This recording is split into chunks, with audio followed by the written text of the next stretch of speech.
LDFിനും കോൺഗ്രസിനുമെതിരെ ശിവഗിരി മഠാധിപതി. നിയമസഭാ തെരഞ്ഞെടുപ്പ് അടുത്തിരിക്കെ LDF സർക്കാരിനെയും കോൺഗ്രസിനെയും വിമർശിച്ച് ശിവഗിരി മഠാധിപതി സ്വാമി സച്ചിദാനന്ദ.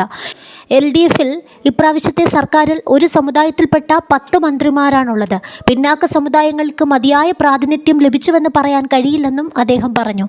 10% സാമ്പത്തിക സംവരണം നടപ്പാക്കിയതോടെ പിന്നോക്കക്കാർക്ക് നിയമനം ബാലികേറാമലയായെന്നും ശിവഗിരി മഠാധിപതി പറഞ്ഞു. കോൺഗ്രസ് ജയിക്കുന്ന സീറ്റുകൾ പിന്നാക്ക വിഭാഗങ്ങൾക്ക് നൽകുന്നില്ലെന്നും തോൽക്കുന്ന സീറ്റുകൾ മാത്രമാണ് നൽകുന്നതെന്നും അദ്ദേഹം കുറ്റപ്പെടുത്തി. പിന്നാക്ക ജനവിഭാഗങ്ങൾ ശിവഗിരിയിൽ വന്ന് ഞങ്ങൾക്ക് മതിയായ പ്രാതിനിധ്യം ലഭിക്കുന്നില്ല എന്ന് പരാതി പറയുന്നു. അത് കേട്ട് മടുത്താണ് വിഷയത്തിൽ ഇടപെടാൻ തീരുമാനിച്ചത്. അതേക്കുറിച്ച് സസൂക്ഷ്മം പഠിച്ചു. എല്ലാ മുന്നണികളും പിന്നാക്കക്കാരെ പരിഗണിക്കുന്നു. കോൺഗ്രസിൽ ഇപ്പോൾ ഒരു ഈഴവ MLA മാത്രമാണുള്ളത്. കരുണാകരൻ്റെയും ആന്റണിയുടെയും കാലത്ത് എല്ലാ സമുദായങ്ങൾക്കും പ്രാതിനിധ്യം ലഭിക്കുന്ന തരത്തിലുള്ള ശ്രദ്ധ പുലർത്തിയിരുന്നു.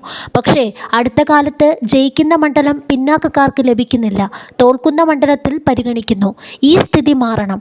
ജയിക്കുന്ന മണ്ഡലങ്ങളിൽ ഈഴവർ, ധീവരർ, വിശ്വകർമ്മജൻ, SC/ST വിഭാഗങ്ങൾ എന്നിവർക്കെല്ലാം മതിയായ പ്രാതിനിധ്യം കിട്ടണം എന്നാണ് രാഹുൽ ഗാന്ധിയോട് ആവശ്യപ്പെട്ടിരിക്കുന്നതെന്നും സ്വാമി സച്ചിദാനന്ദ പറഞ്ഞു. അതേസമയം SNDP യോഗം ജനറൽ സെക്രട്ടറി സ്ഥാനത്ത് നിന്ന് വെള്ളാപ്പള്ളി നടേശനെ പുറത്താക്കിയ ഹൈക്കോടതി നടപടി ശിവഗിരി മഠം സ്വാഗതം ചെയ്തു.